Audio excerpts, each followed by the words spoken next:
যুক্তরাজ্যে অনেক মানুষ ওয়ার্কিং ভিসায় আসে। এক্ষেত্রে তাদেরকে একটি প্রতিষ্ঠানের আওতায় স্পন্সর ভিসা নিতে হয়। কিন্তু পরবর্তীতে এই প্রতিষ্ঠানের অধীনে যুক্তরাজ্যে এসে দেখা যায় সেখানে কোনো কাজ নেই। ফলে জব না থাকায় নিজ দেশে ফেরত যাওয়ার সম্মুখীন হয় এসব কর্মীরা। অনেকে আবার কাজ পেলেও খুব কম মজুরি পায় এবং শোষণের শিকার হয়।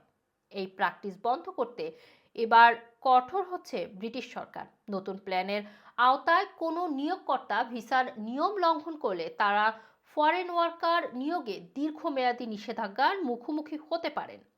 মন্ত্রীরা পরিকল্পনা করছে যে ন্যূনতম মজুরি না দেওয়া বা বারবার ভিসার নিয়ম অমান্য করার মতো গুরুতর এমপ্লয়মেন্ট রুলস লঙ্ঘনের জন্য দায়ী কোম্পানিকে 2 বছর পর্যন্ত স্যাংশন দেওয়া হতে পারে। ব্রিটিশ সরকার এমপ্লয়মেন্ট রাইটস বিলের মাধ্যমে এসব নিয়ম চালু করতে যাচ্ছে। আইন পাশ হলে এমনকি কোনো নিয়োগকর্তাদের বিরুদ্ধে নিয়ম ভঙ্গের লক্ষণ দেখা গেলেও তাৎক্ষণিক ব্যবস্থা নেওয়া হবে। মাইগ্রেশন মিনিস্টার সীমা মালহোত্রা বলেছেন, যারা তাদের মাইগ্রেশন সিস্টেমের অপব্যবহার করে তাদেরকে সম্ভাব্য সবচেয়ে কঠিন পরিণতির মুখোমুখি হতে হবে। আর এটা নিশ্চিত করতে সরকার প্রতিশ্রুতিবদ্ধ।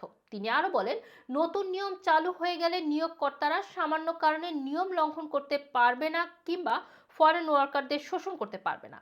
তাদের হেলথ অ্যান্ড সোশ্যাল কেয়ার সেক্টরে এ ধরনের ফরেন ওয়ার্কার এক্সপ্লয়টেশনের ঘটনা বেশি ঘটে। কর্মীরা নিজ দেশে লোন করে অনেক কষ্টে কাজ করার জন্য যুক্তরাজ্যে এসে উল্টো চিত্র দেখতে পাচ্ছে এখানে এসে।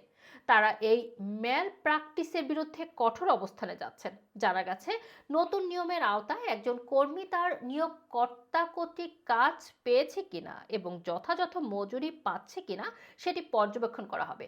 হোম অফিস বলছে, যেসব বিদেশি কর্মী যুক্তরাজ্যের কেয়ার সেক্টরে কাজ করতে আসে তারা সবচেয়ে বেশি শোষণের শিকার হয়।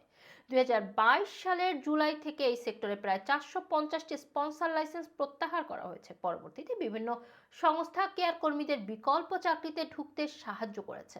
রুমানা রাখি, রানা টিভি, লন্ডন।